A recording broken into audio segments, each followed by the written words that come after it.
Okay, welcome everyone. Hey, we're going to get back to basics again here. We're doing extreme beginners drawing. We're doing some simple pencil drawings. We're going to do contour drawing.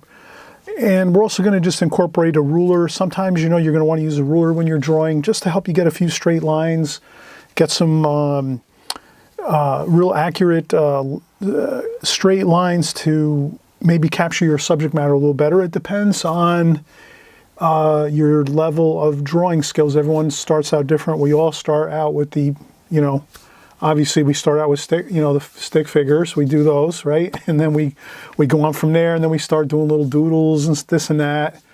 So we all start that way, and then we keep going and keep trying different things and venturing out. But in the beginning, when you're just starting to draw, it's just, you really improve quickly if you're just putting in a little bit of time. So if you're putting in 5 or 10 minutes every day of drawing, contour drawing, sketching sometimes to feel out some lines or some shapes and things like that, you should be fine. 5 or 10 minutes is all you need. And then once you're into that groove of every day doing 5 or 10 minutes, then you can just bump it up another 5 minutes and you're up to 15, and it's no big deal because you're in that mode of just always doing it every day. So try to get your 5 or 10 minutes in every day consistently all the time, and then eventually you're going to be bumping up your time. And then eventually, after maybe 6 months, 8 months or so, you might find yourself, you'll be just doing like a half an hour every day maybe of drawing, and then maybe on the weekends you're doing some painting in addition to that. So you'll be surprised. If you just get into that habit of a little bit every day, it'll turn into more, and then you'll just find it easier and easier to put more hours in. And the more hours you put in, the better your artwork's going to get. That's just really the bottom line of it. Everyone will tell you, if you talk to any professional artists or artists that have attained a high level of proficiency with art and drawing and painting, they'll always tell you, they'll always be honest with you and just tell you it's a matter of just putting in the time and also getting good, learning from good people that are much better. So you always want to be learning from people that are much better than you. So if you find you're learning from someone that's about at the same level you are, you're going to probably want to bump it up and try to always learn from people that are doing a lot better artwork than you, because they've done more time, they've worked harder at it and put more time in. And that's no put down for anybody. It's just like the better the teacher and the more knowledge a teacher has, it's going to be a little bit more information for you so that you can have more, information to use and to draw from as you work with your artwork. So no big deal. I'm always learning. I always go to books that I have that I've accumulated over the years, and I look at some of the great artists over time, some of the artists that are way back in history, or even just our contemporary artists today that are the really top professionals. I always learn from them. I try to heed what they say. So, always try to learn from somebody that's, has more experience and a lot more knowledge. And this way you're utilizing their experience so that you don't have to go through the tough, you're going to go through less problems and less challenges if you're learning from someone that's quite a bit better than you. And I always learned from people that were better than me, and I always seemed to get great information and learn more and more as I went along. So just an idea here that I put out on my channel of, making sure you're learning and growing and keep learning, getting that knowledge and putting in that time. So again, we're going to do we're going to draw this pencil, this mechanical pencil. It's a Pentel actually. Number 7.7. I'm going to set it across from me, and this is where the ruler comes in. If we can get a center point for that pencil, maybe I'll put it on a slight angle. You could keep it straight. You can draw your pencil perfectly level like so, or you could put it on a little bit of an angle. That might look a little more interesting, or even like an angle like this. Maybe I'll do an angle like this here. Well, maybe I'll go level with just a little bit of an angle, just a tiny bit. I'll take one line and just draw that super light line across there. You might not be able to see it. Hopefully you can see that. You probably can't see that, but I just drew a super light line. And what that's going to do is give me my center point of my pencil that I'm going to draw here. I'm going to set it down again across from me. And that'll give me my center line so that I can kind of use it as like a gauge as I'm drawing. So I'm going to start at the very point That's where the lead's going to be, so the lead will be here, like that. Then it starts to flare out a little bit. And then it goes like this, and then it comes back down like this, like so. And again, perfection is not what we're looking for here. We're just trying to get the basic shape of it so you have that metal front portion of the pencil, mechanical pencil, and then it goes up and flares out here a little bit like that,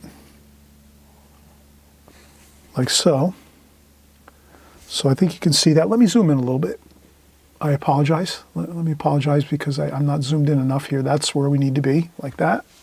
So again, I started off with the lead, the pointy lead sticking out of the very tip of the mechanical pencil. And then we got that first area. And then if I just set this down like this, maybe we can even do that. Let's do this. Let's set it maybe here.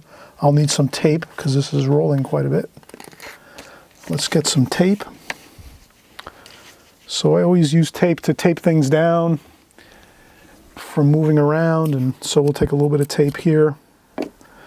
And I'll just roll this up a little bit in a cylinder, like this, a cylinder shape. And speaking of cylinder shapes, that's what the pencil is here. It's really basically a cylinder. So when you're looking at this pencil, you can automatically say, what shape is that pencil? Well, it's a cylinder, basically. So let's see. Okay, that's good. Hopefully that'll stay like that. Okay. So we always talk about basic shapes. If you can think of things first as a basic shape, and then that'll help your mind to just understand, okay, well, this pencil is actually a cylinder. And the reason I say that is because if you take this mechanical pencil and you look at it, it's sort of like this. It's a cylinder like this, and then another cylinder, smaller cylinder like this, like so, and then another smaller cylinder yet there. And that's somewhat of like a cylinder, kind of a tapered cylinder. And then that's the lead in the front there. So you can kind of see how the shape is essentially just a large cylinder, like so. So if you have any object you're going to draw, you just look at it first and go, does this remind me of any particular, shape? It's the cylinder shape for certain. And then maybe if you're drawing like a something else that might be, like the shape of like a cube, you just might say, oh, well, it's a building. Maybe we're drawing a building, and we look at the building and we say, oh, well, that's actually a cube. It looks like a cube. And then if you see it in a basic shape first and say, oh, well, that building, well, it's actually a giant cube. And then as you're drawing it, then you're going, okay, well, there's all the windows, like so. And the doors and some fancy doors here and there on the sides of the building, and maybe there's another cube on top like that. That might be the some of the top structures of the building up here, the top portion of the building over here, and things like that. So, but that's basically a cube. This is basically a cylinder. So kind of start to think of things when you're drawing, just to give you the feel of things. You say something might look, or if you're just going to draw in 2 dimensions, like that's a square. So that building is basically a square. If you're just going to draw the building like a square, that's a square. A building is a square, and that's like a rectangle on top. And then maybe you're gonna have like some other squares for windows, some maybe rectangles too, rectangles and squares for windows. So basic shapes all the time, just to get your mind relaxed a little bit, because you're going to say to yourself, oh, I know that shape. That's a square. That's a cylinder. That's a pyramid. That's a sphere, that's a circle, and that's all. Just a kind of a thing to keep in mind. So now we're going to keep going here, and we're going to draw the next cylinder, and that's this is the portion of the pen with the metal, like so. Okay, that's the metal part. And we're going to keep going and say, okay, now this is the main portion of the. I went off my I went off that line a little bit, but that's okay, because now we're already well started here. We got everything going. And then we're going to do that, and then we're going to have another clip here. That's where the clip is. And then the clip comes down and goes like that and circles back. And then we have a little more of the blue, the dark blue, so you can kind of shade in some stuff if you want. Let's shade in some things here. So this is the dark blue portion of the pen. And that's the main cylinder of the pen. That's where all the leads are. And then here's the final part there. That's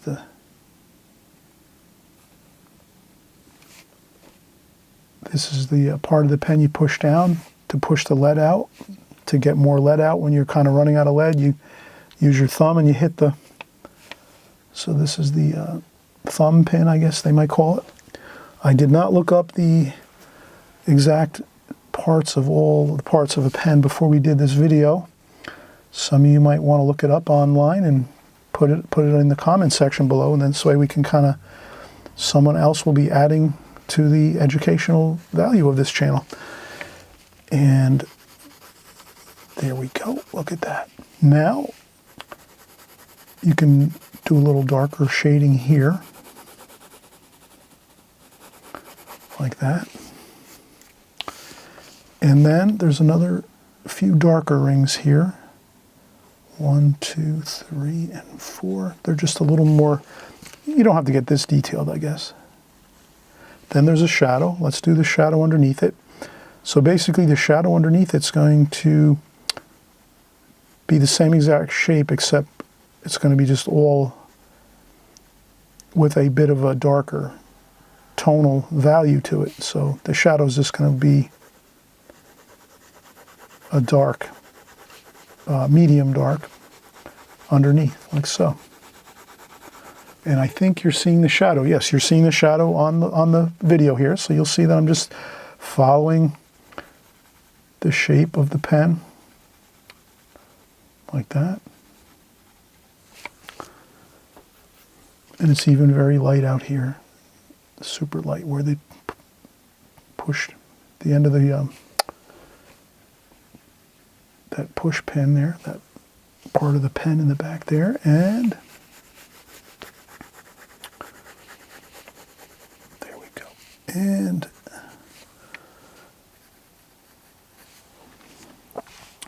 so I hope you enjoyed this. This is just, again, we're doing our 5 or 10 minutes every day, right? So this is one of our 5 or 10 minute drawings, a simple mechanical pen. We learned some good information here. We learned if you want to take a ruler and get a line first, very super light line like that first, and that can be your center line, and then you can work almost as if you're mirroring both the up and down portions of this. So you're going to keep them equal distances. So as you go like this, you're keeping the same distance between the up and the down, and that'll keep the cylinder nice and even for you, you know, like that. So you can keep that line in there, and you're never going to see that line. Once you're finished, you're going to be shading this all in. You could take a little bit of an eraser here and erase that portion there so that you don't see it there. And again, you're putting a little bit of curves here. You could draw it straight. You could draw these lines straight like this as you're going. If you don't want to venture too much in putting too many curved lines in there as you draw, you can keep these lines just straight like that, more two-dimensional.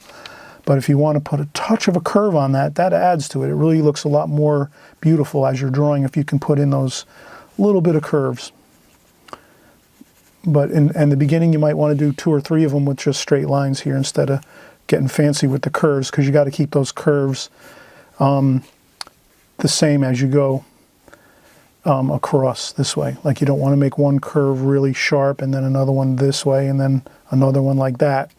That'll look really unpleasant looking. So if you are going to do these curves, you just want to remember you're going to keep them pretty much the same curvature, each one, on the same radius, and that would be fine if you want to venture to do that. And then again, just like so.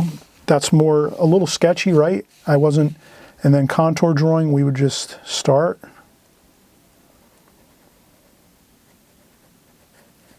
So contour drawing, we're not really going to be doing any sketching really. We're just going to go and start in one place and then just keep going. Like so, and just keep moving the pencil and going across. And then we can go up here with this and come down there like that.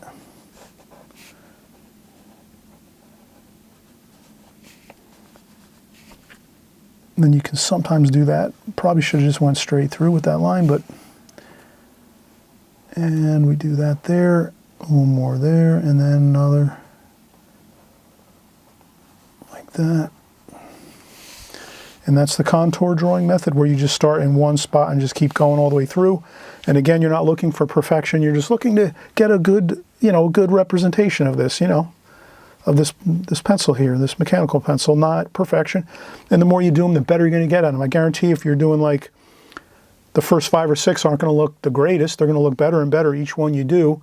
But then if you're doing like 25, 30 of these over the next 3 or 4 months, yours are going to be looking great, because you're going to practice it over and over, and you'll get that comfortability with it. You'll be comfortable drawing this, and then you'll just keep going. I practice drawing pens and pencils all the time for many years now. So you're looking at someone I've been trying to draw pencils ever since, years and years ago. 10 years ago, I started drawing pencils and paintbrushes a lot. I just liked to do it and enjoyed it. It was fun for me to do it. And then I just had fun with it, and I just kept, and then after a while, I'm so comfortable drawing pens and pencils and paintbrushes that I really don't have to even think about it all that much. I kind of already have the feel of, and I know what I'm kind of doing already. So that's what, you'll get to that point. It's just a matter of, doing it quite a few times, at least 20, 30 times you do this, and you'll get the feel for it. Okay. So, hey, have a great time with this. Have fun most of all. Don't get discouraged ever when you're drawing if you're just starting out. You just keep going, having fun, practicing at it. You realize when you're in the beginning and you're just starting out and you're an extreme beginner, things aren't going to look great all the time. You're going to have some really good drawings once in a while. You'll get a great one and you'll be like, wow. And even the greatest artists in history will tell you, most of the time they'll be honest and they'll say, when I do paintings, only 10% of them come out great. The rest, I just don't think they're that great. So think of it the same way. You're just going to be following that same idea that all the great artists in history, like Monet and all these great artists, right, like Picasso, and they always said, most of them always made some comment somewhere in the history books saying, yeah, about 1 out of every 10 paintings came out great, or 1 out of every 5 or 6 came out great, and the rest, they're okay. So don't get discouraged when the ones, if they don't come out great, no problem. Once in a while, you're going to have one that comes out and you're going to say, oh yeah, that one looks great. And you'll put that one, to the side, put it in like a box or something, or you hang it up on the wall with some tape or whatever, right? All right, so keep going, get excited. It's just a matter of putting in some drawings and some time, and you'll get there. So we'll see you on the next video. We'll do some more drawing on the next video. Who knows what we'll do, but we're going to do something interesting, something fun. Okay, we'll see you on the next video. Bye for now.